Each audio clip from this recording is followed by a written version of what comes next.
Hello, Hero of Collectors here. How's it going, everybody? Hope y'all are doing fantastic. I know I am. And today we're going to be doing a quick fire review of these three Transformers Legacy Prime Universe figures. We have Knockout, Arcee, and Cliffjumper. I'm going to say thank you really quick to my friend Gwen for helping me to get that Cliffjumper figure. So how this quick fire review is going to work is I'm not going to go into articulation. We're just going to do a very brief overview of the figure, its accessories, features, and then I'll give my final thoughts on the figure.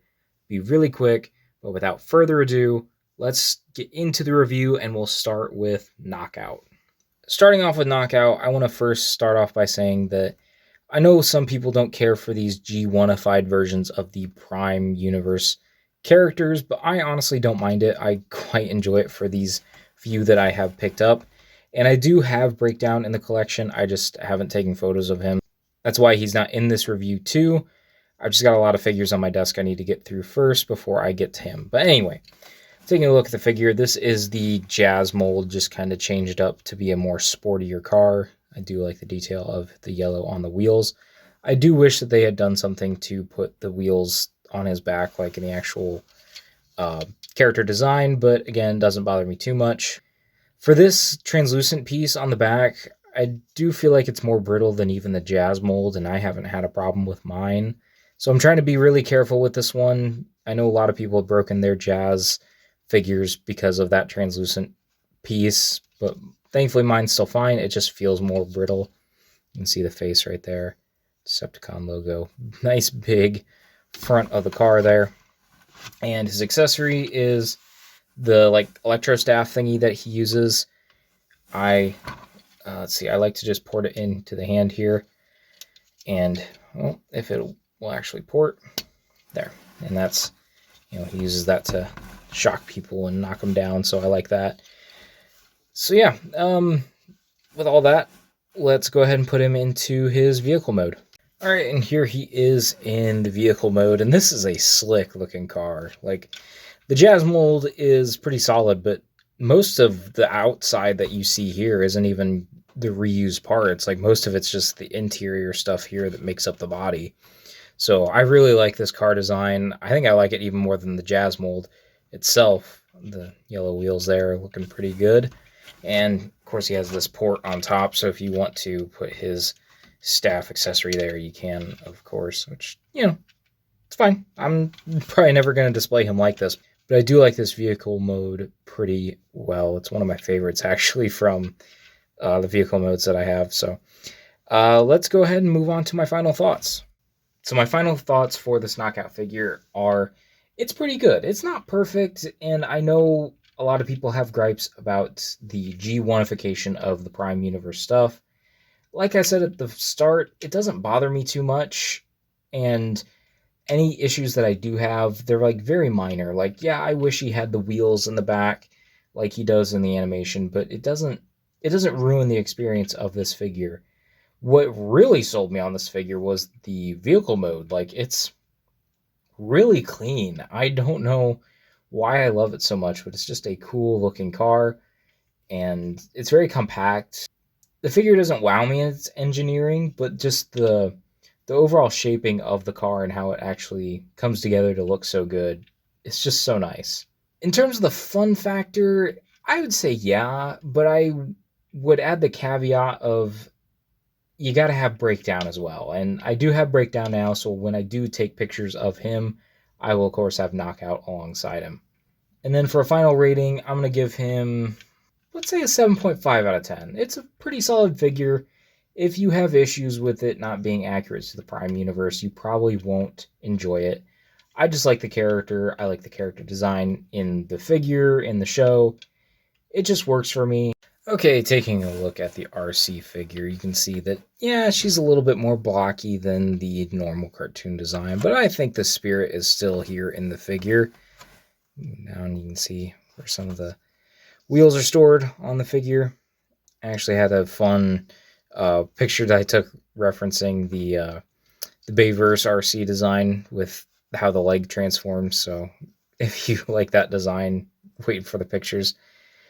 This is actually a part of transformation, but I kind of feel like it's a kind of reference to her blasters because she actually transforms her hands into the blasters, so I think I even took a picture of this pretending, because she doesn't actually come with any blaster accessories, which I think is a shame and one of the downsides of this figure, but I like the head sculpt there. It's pretty fun.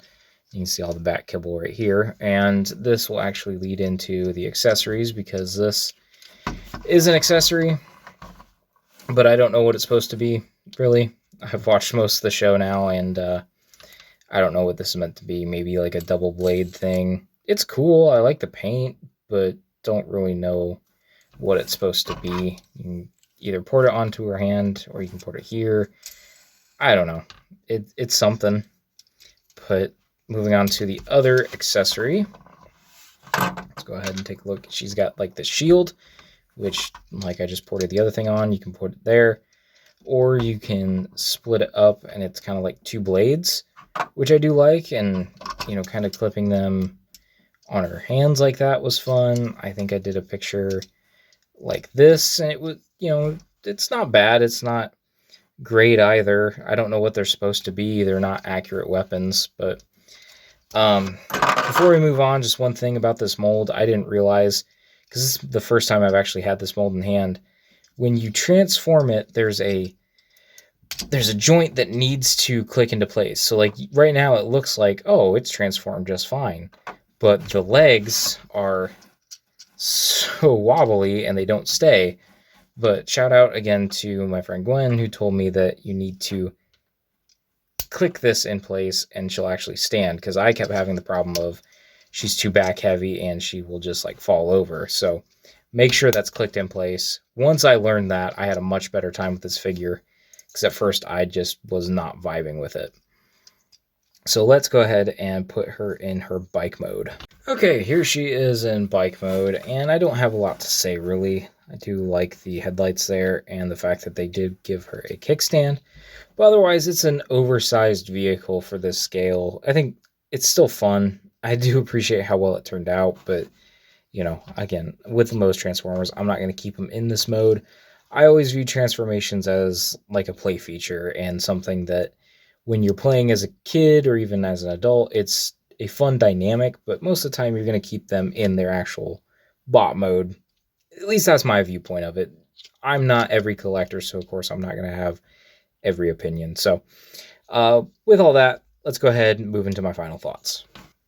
So I do really like this Arcee figure. I only just this past like year, 2 years, started watching the Transformers Prime cartoon and really enjoyed it. I wasn't expecting to totally, but it was kind of my initial jump into other lines of Transformers that weren't just like the Bayverse movies and the 86 movie that I did know. And Arcee was a standout for that. I really like her character in the show, and I like the design, and this figure itself I don't think is bad.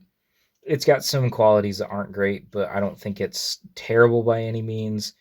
But I'm also a more forgiving collector, and in terms of Transformers, I'm not going to be as critical of design things unless it like really hinders play value or like articulation in a sense. So ultimately, I think this is a good figure, although it's not perfect. Does it have the fun factor? I would say, yeah, I did have fun posing her. It's very dynamic. You can get a lot of range with the figure, especially at the arms and the legs. And then for a final rating, I'm going to give her a 6.5 out of 10. It's not perfect. It's got some issues, but I still think it's a fun figure. I would have appreciated some better accessories, like some proper guns in a sense, but otherwise, I'm very happy to have this Arcee figure. Alright, now we're on to Cliffjumper, and apparently this is, the Chase mold? It's not from the same cartoon, but I still think that this looks like a pretty good Cliffjumper figure, even though the character did not appear very long in the Prime cartoon. This is a pretty good figure. I like it. I like the head design, how accurate it is. The red color is pretty solid. I think on the camera it's coming off a little lighter than it should be, but I'll try to fix that later. You can see.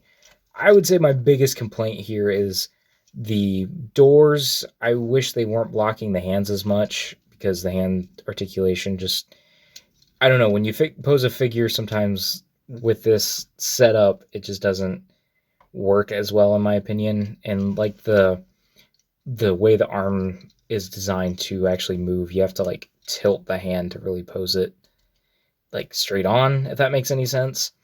But otherwise, I have no other issues with the articulation or the design of this figure. You can actually hyperextend the knee, and that kind of helps with the balance, because sometimes I have to, change up the way he's standing just to do vanilla. But let's move on to the accessories. First up, he has this claw thing, which I'm assuming is a carryover from Chase, and it just slides over the hand. But what's cool is you can actually remove the claws and then equip one of these side guns that he has. I'll show you the other one in a second, to actually make his proper blaster from the show, which I think is cool. I just wish they would have included another one of these claw base things so that I could use this one as well, because here's the other one. They're not the same mold, and they're both, all of his accessories are in this kind of translucent black plastic. But then these kind of go on his forearms, or you can, or the back of the forearm, I should say, or you can port it into his hand, like most accessories with the, 5mm ports. But I do really like this blaster, and I'm going to be posing him with that on the shelf when I do display him. But yeah, moving on from this, let's go ahead and put him into vehicle mode. Alright, here it is in vehicle mode, and it comes together pretty nice. I like the ram horns here, or that'd be steer horns, sorry. I don't love all the different ports just on the vehicle mode. I think that just adds a bit of messiness to it, along with all these panels. But otherwise, I think it's a good vehicle mode. Comes together nice and tight, kind of like Knockout in a sense. Not just because it's a red vehicle, but like I did in the robot mode, you can equip all the weapons here in vehicle mode and just kind of equip them like so, and it's pretty cool. I don't think I'll ever have them displayed like this fully, but it's a cool car. I appreciate its design. It comes together very nicely. Those wheels are especially good. I guess I never really looked at them. But yeah, with all that, let's give my final thoughts on this figure. So Cliffjumper is one where I just wanted something different than the G1 design. I think it's the Buzzworthy Bumblebee Cliffjumper based on the G1 design, and I think it's cool, and I'm not getting rid of it, but this adds a bit of flair, adds a bit of variation in the bots on my Autobots display.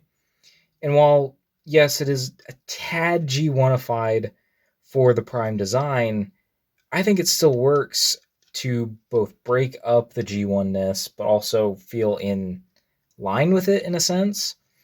And it just gives Cliffjumper to me a different character, which I do like what very little we get of him in the show. So, does he have the fun factor? I'd say yes. The minor issues I have with articulation aside, I think it still is a fun figure to pose around and take pictures of.